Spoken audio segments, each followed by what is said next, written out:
Mateus 2, verso 4: E congregados todos os principais sacerdotes e os escribas do povo, perguntou-lhes onde havia de nascer o Cristo. E eles lhe disseram: em Belém de Judeia, porque assim está escrito pelo profeta: E tu, Belém, terra de Judá, de modo nenhum és a menor entre as capitais de Judá, porque de ti sairá o guia que há de apacentar o meu povo Israel. Nesta manhã vamos pregar sobre os homens sábios, mas que perderam o Salvador. Os homens sábios, mas que perderam o Salvador. Podem se assentar. Você sabia que é impossível falar sobre o Natal sem mencionar os magos que vieram do Oriente para adorar o menino Jesus? Agora eles fazem parte da história. De alguma forma, aqueles homens foram avisados por Deus sobre o nascimento de Jesus Cristo e seguiram uma estrela até a casa onde estava o menino Deus. Provavelmente havia algum tipo de escritura deixada para trás no Oriente, quando os judeus ficaram exilados na terra da Babilônia. E através daqueles escritos, esses magos estudiosos e pesquisadores entenderam que estava na hora do Salvador vir ao mundo. Deus, de alguma maneira especial, lhes deu este discernimento. Foi uma viagem planejada, pois eles trouxeram os melhores presentes possíveis para o novo rei, não só de Israel, como do mundo inteiro. Na sua bagagem eles trouxeram ouro, incenso e mirra, presentes preciosíssimos, valiosos, caríssimos. Sem saberem do perigo, no entanto, procuraram o menino Jesus em Jerusalém. Foram primeiro falar com o rei Herodes, criando assim ciúme e inveja em Jerusalém, muito reboliço, muito tumulto. Mas a Bíblia também fala de outro grupo de homens, considerado sábio, que não foi ao encontro de Jesus. Esses homens, eles tinham todo o conhecimento a respeito do Messias de Israel, mas mesmo assim, eles não foram recebê-lo. Eles sabiam o local do nascimento, Belém de Judá, Belém de Judeia. Eles sabiam a razão do nascimento para salvar o mundo, e eles eram parentes do Messias, eles eram judeus. Mesmo assim, não se importaram com ele. Veja que uma coisa é saber, outra coisa bem diferente é praticar o que se sabe. Muita gente sabe que Jesus Cristo veio ao mundo. Muita gente sabe que ele nasceu de uma virgem chamada Maria, que ele morreu pelos nossos pecados e que ele ressuscitou ao terceiro dia. E daí? Nada mudou na vida dessas pessoas. Elas continuam as mesmas, apesar de todo esse conhecimento.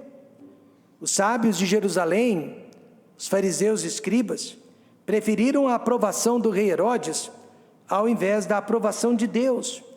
Eles preferiram os palácios de Jerusalém ao invés do casebre, na cidade de Belém de Judá, onde se encontrava o menino Jesus.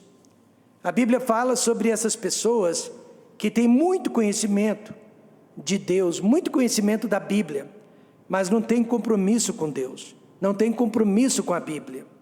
Paulo disse que aprendem sempre e nunca podem chegar ao conhecimento da verdade.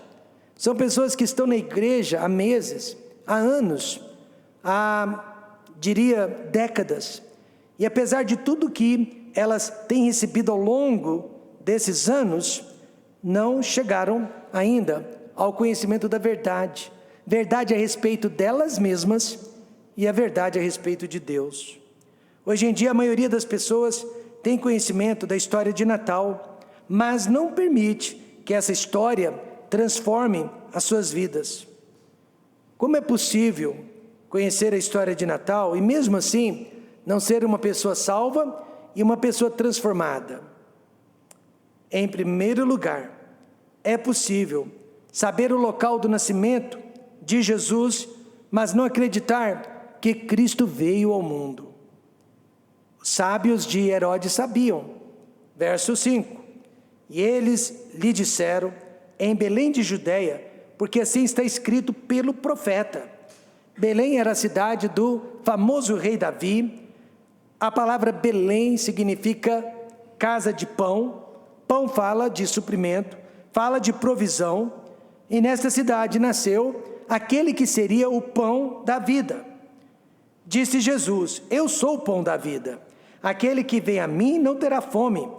Quem crê em mim nunca terá sede. A fome é espiritual, a sede é espiritual. E Jesus está dizendo que Ele é capaz de suprir toda necessidade espiritual que existe na vida de um ser humano. Estrangeiros vieram de longe para receber o Filho de Deus, enquanto que os próprios parentes do Messias, que eram judeus, não acreditaram na sua vinda. E até hoje muitos ainda não acreditam. Mais tarde, esses homens, fariseus e escribas, conselheiros do rei Herodes, deram muito, não pouco trabalho para Jesus e os seus discípulos. Veja, eles não creram em sua divindade, eles não creram em sua deidade. João 5,18 mostra: por isso, pois, os judeus ainda mais procuravam matá-lo, porque não só quebrantava o sábado, mas também dizia que Deus era seu próprio Pai, fazendo-se igual a Deus. Jesus muitas vezes se fez igual a Deus porque Ele é Deus, amém, irmãos? E os judeus, percebendo isso, queriam matá-lo. Os magos do Oriente viajaram mais de 1.800 quilômetros a fim de conhecer o Filho de Deus. E quando eles o encontraram, lhe deram ouro para mostrar a sua realeza, a sua divindade. Lhe deram incenso para mostrar que Ele era o nosso sumo sacerdote. E lhe deram mirra, que fala sobre a sua morte por nós. Eles tinham mais compreensão, mais entendimento, a 1.800 quilômetros longe, do que aqueles sábios que estavam dentro de Jerusalém. E então eles adoraram o menino e se ajoelharam na presença do menino. Já os sábios de Israel pegaram em pedras para matá-lo, duvidando assim da sua divindade. Há muitas pessoas hoje em dia assim também. Para elas, Jesus foi apenas um grande professor, um grande filósofo, um grande profeta, mas jamais o Filho de Deus, o Deus encarnado. Como que isso funciona? Mostraram uma garrafa de vidro para um certo homem e perguntaram qual que era o líquido que havia dentro da garrafa.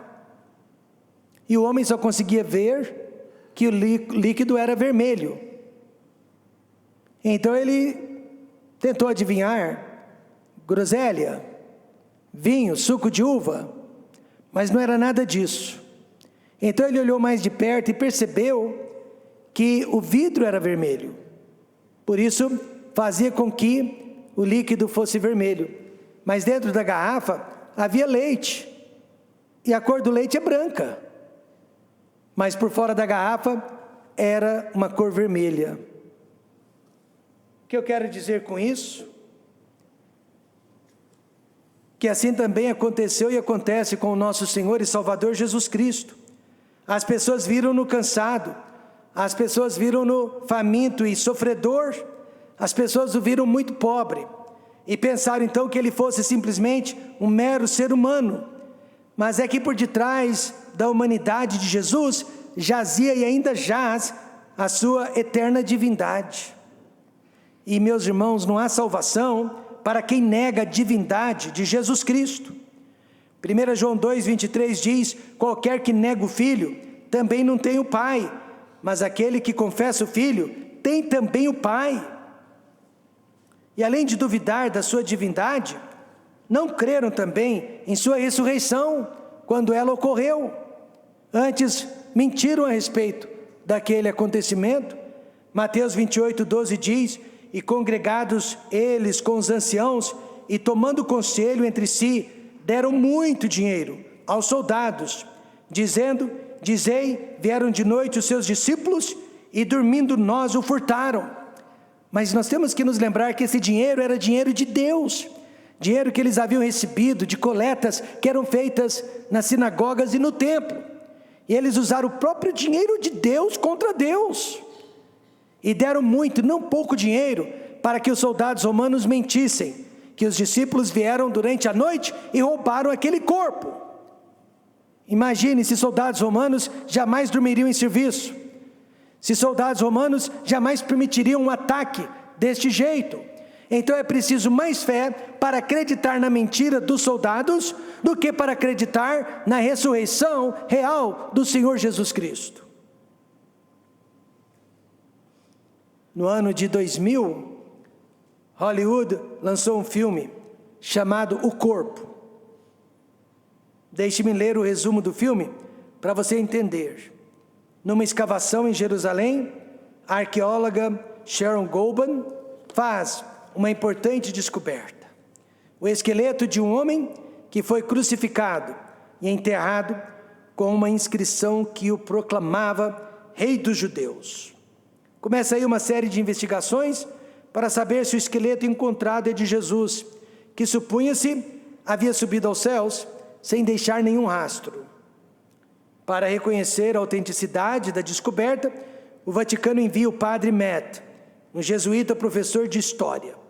Mas os dois pesquisadores encontrarão muitos obstáculos, arriscando suas vidas para encontrar a verdade. O nome deste filme, O Corpo. Irmãos, o que poderia acontecer com o cristianismo se essas conclusões tornassem autênticas? Como que os cristãos reagiriam diante de tal fato? O que aconteceria conosco? Paulo, o apóstolo, responde a esse tipo de indagação em 1 Coríntios 15, versos 14 e 17. E se Cristo não ressuscitou, logo é vã a nossa pregação, e também é vã a vossa fé. E se Cristo não ressuscitou, é vã a vossa fé, e ainda permaneceis nos vossos pecados. Em outras palavras, nós estaríamos perdendo tempo, louvando a Deus e servindo a Deus através da igreja. Deveríamos fazer como os hedonistas, comer e beber, porque amanhã morreremos, e iríamos todos para o inferno, porque ainda permaneceríamos nos nossos pecados. E, portanto, não haveria salvação, não haveria esperança, não haveria jeito para nós. Mas a boa notícia é que Jesus Cristo ressuscitou. A boa notícia é que jamais encontrarão restos mortais daquele que vive. Amém, irmãos? No primeiro Natal, homens considerados sábios sabiam o lugar do nascimento, mas não creram que Cristo veio. Não creram em sua divindade e não creram em sua ressurreição. E há muita gente inteligente hoje em dia negando Jesus Cristo, e todo Natal a história se repete. Todo Natal. Em segundo lugar, você sabia que é possível conhecer a Bíblia, mas não encontrar o Salvador dentro dela? Porque de ti sairá o guia que há de apacentar o meu povo de Israel. Veja que ninguém conhecia a Bíblia melhor que os fariseus e os escribas naqueles dias. Eles eram os grandes teólogos, eles sabiam exatamente o livro e o profeta que vaticinou não só o lugar, mas provavelmente até o tempo do nascimento de Jesus Cristo. Miqueias 5, verso 2. E assim também é possível conhecer todos os livros da Bíblia, mas continuar perdido sem salvação. Satanás conhece a Bíblia melhor que qualquer um de nós aqui nesta manhã, no entanto ele a nega e ele a odeia. Conhecer a Bíblia não quer dizer aceitá-la.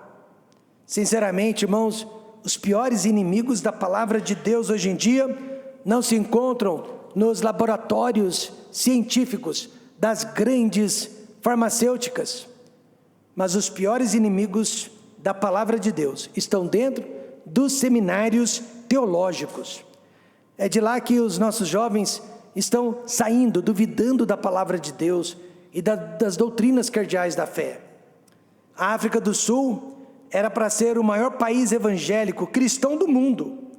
Há um século atrás, o país estava sendo grandemente evangelizado. Muitas igrejas estavam nascendo, jovens estavam sendo chamados para a obra de Deus, E de repente, começaram a surgir os seminários para instruir esses jovens. Mas ao invés de ensinar puramente a palavra de Deus, começaram a ensinar filosofias humanas, doutrinas humanas. E conseguiram matar o avivamento espiritual que havia naquele país. Os sábios de Herodes também conheciam a letra da Bíblia, mas não conheciam o espírito da Bíblia. Eles tinham um mapa, mas mesmo assim se perderam no caminho. Veja comigo como que isso acontece. Primeiro, orgulho religioso. Orgulho religioso, o que é isso?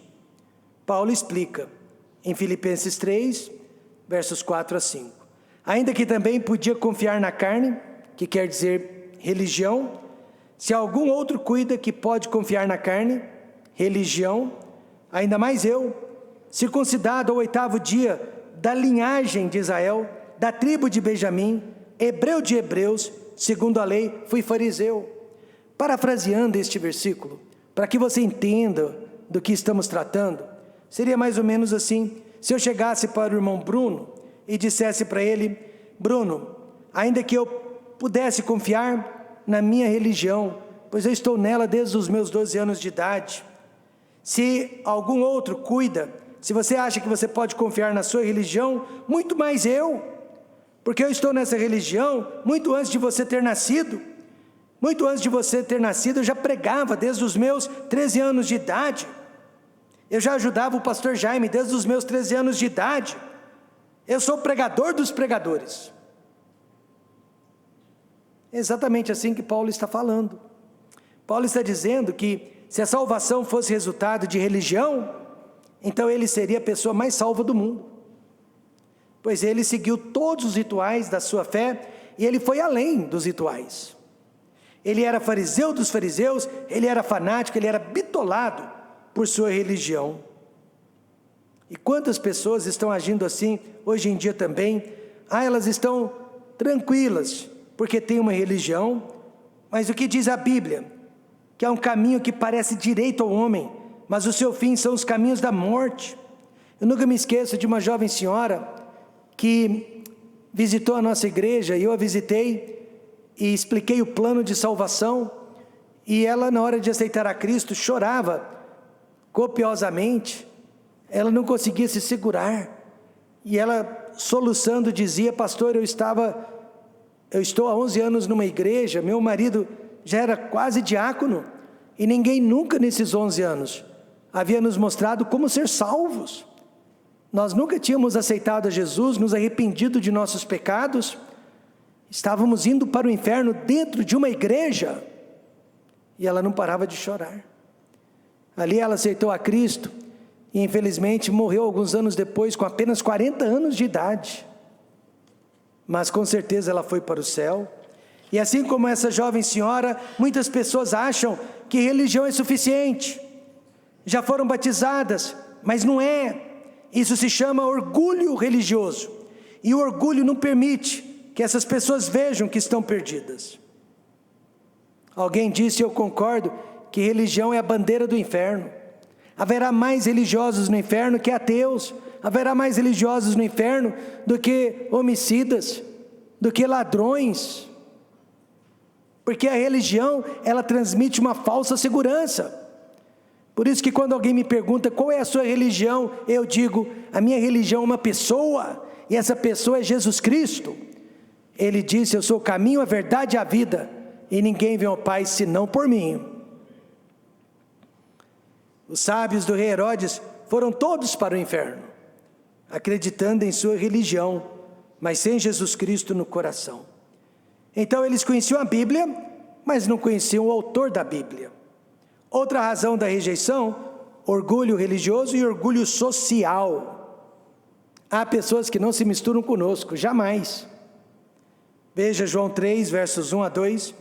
E havia entre os fariseus um homem chamado Nicodemos, príncipe dos judeus. Este foi ter de noite com Jesus e disse-lhe: Rabi, bem sabemos que és mestre vindo de Deus, porque ninguém pode fazer estes sinais que tu fazes, se Deus não for com ele. Nicodemos também era um dos sábios de Jerusalém, que conhecia muitíssimo bem a Bíblia. ele sabia tudo sobre Jesus, mas veja, ele foi ter de noite com Jesus, porque ele não queria ser visto com Jesus, ele não queria que seus colegas, seus amigos, seus parentes o vissem com Jesus, ele tinha vergonha de Jesus, ele tinha vergonha dos discípulos, por isso ele foi ter de noite com Jesus. Outro orgulho social é quando você tem mais medo das pessoas do que de Deus. Quando você prefere agradar aos homens do que agradar a Deus. Foi o caso dos sábios do rei Herodes. No fundo do coração, eles sentiram vontade de ir também com os magos do Oriente, a Belém de Judá, à procura do Messias, mas não foram, com medo do rei Herodes. Herodes podia matá-los por causa do ciúme e da inveja. Eu conheço pessoas que hoje de manhã estão fora da nossa igreja, por causa do medo que tem de homens. Uma delas me disse: pastor, as coisas não estão fáceis para mim, desde que deixei a igreja. E eu respondi: e as coisas vão piorar ainda mais, porque você preferiu agradar aos homens do que agradar a Deus. Há pessoas que conhecem a Bíblia, mas colocam a religião acima dela. Há pessoas que conhecem o que a Bíblia diz, mas colocam os homens acima dela. Foi o que os sábios fizeram. E em terceiro lugar, é possível saber que Jesus é rei, mas não ser reinado por ele. Veja o verso 6. Porque de ti sairá o guia, que há de governar, ou de apacentar, que é a mesma coisa, o meu povo de Israel. Apacentar quer dizer reinar, quer dizer governar sobre alguém. E quantos realmente podem dizer nesta manhã que Jesus Cristo está reinando a minha vida? Poucas pessoas. Na época de Natal, há presépios, trocas de presentes, até música natalina. Mas ao mesmo tempo, muita bebida alcoólica, muito vinho, muita cerveja, muito uísque, muita vodka, muita champanhe. Drogas ilícitas, prostituição, para mostrar que Jesus é rei, mas sem súditos, sem reino e sem palácio. O problema é que quando Jesus Cristo não reina, o diabo está reinando no lugar dele. Veja, 1 João 3,8, quem comete o pecado é do diabo, porque o diabo peca desde o princípio. Para isto o Filho de Deus se manifestou, para desfazer as obras do diabo. Então nós estamos sendo reinados nesta manhã, ou por Jesus Cristo, ou pelo diabo. Mas não existe neutralidade neste mundo. Nós estamos de algum lado. Veja, os sábios de Herodes eram reinados pelo diabo. Por isso, lemos no verso 3, que o rei Herodes, ouvindo isto, perturbou-se. E não só ele, toda Jerusalém com ele se perturbou. Verso 3.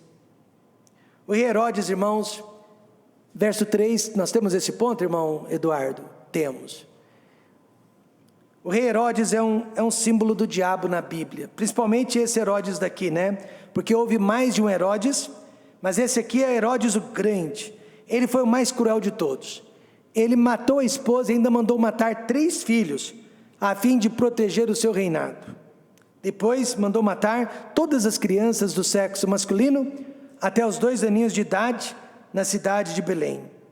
Ele queria, a todo custo, proteger o seu poder, proteger o seu reinado. Não é Satanás assim também? Ele está, a todo custo, tentando proteger o seu reinado. Não permite que ninguém abale o seu reinado. Não permite que ninguém abale o seu sistema político, que hoje em dia consiste em identidade de gênero, infanticídio, principalmente, a destruição da família tradicional como a conhecemos, e principalmente, ele deseja implantar no mundo o globalismo. Ele quer acabar com o nacionalismo, o patriotismo. Ele quer que o mundo seja apenas um único país, sobre o qual o seu ungido, o anticristo, há de reinar. Para isto o Filho de Deus se manifestou, para desfazer as obras do diabo. Em segundo lugar, os sábios do Oriente eram reinados por Deus. Veja o verso 12. E sendo por divina revelação avisados em sonhos, para que não voltassem para junto de Herodes, partiram para a sua terra por outro caminho. Essa expressão por outro caminho tem chamado bastante a minha atenção. Eu creio que nós sempre temos que sair da igreja por outro caminho. A cada culto, a cada pregação, Deus nos corrige, Deus nos molda, e nós realmente não podemos sair daqui da mesma forma que entramos. Quantos concordam com isso? Precisamos sair por outro caminho, e não voltar mais pelo mesmo caminho que estava desagradando a Deus. Os sábios do Oriente, eles não tiveram medo de Herodes, amém, irmãos? Eles não tiveram medo de Herodes. Ao contrário, eles fizeram a vontade perfeita de Deus. Herodes, o grande, nunca mais viu o rosto daqueles homens. Assim também, nós podemos decidir nesta manhã que nunca mais vamos fazer a vontade do diabo. Nunca mais vamos ceder às pressões do diabo. Mas nós vamos deixar Jesus reinar completamente em nossas vidas e reinar na nossa vontade. Eu digo que eu e você já servimos o diabo por demais. Já fizemos a vontade dele por muitos anos. Então agora é hora de libertação, agora é hora de decisão. Não precisamos mais perder tempo com o diabo. Não vamos também perder o Salvador, como muitos estão perdendo hoje em dia, por causa de orgulho social e orgulho religioso. A verdade nua e crua é que nós estamos no lugar certo, e que só Jesus Cristo salva. Você sabe onde Jesus nasceu, mas vive como se não acreditasse que Ele veio? Você conhece a Bíblia, mas não conhece o Salvador da Bíblia? Você sabe que Jesus é rei, mas não deixa reinar em sua própria vida? Veja a promessa que os anjos fizeram para os verdadeiros seguidores do Natal. Eles disseram: glória a Deus nas alturas, paz na terra, boa vontade para com os homens. Então, se alguém deseja essa verdadeira paz, se alguém deseja essa paz na sua própria vida, além de aceitar a Jesus Cristo, precisa viver por Jesus Cristo. E além de viver para Jesus Cristo, precisa morrer para si mesmo. E morrer para o pecado a partir de hoje.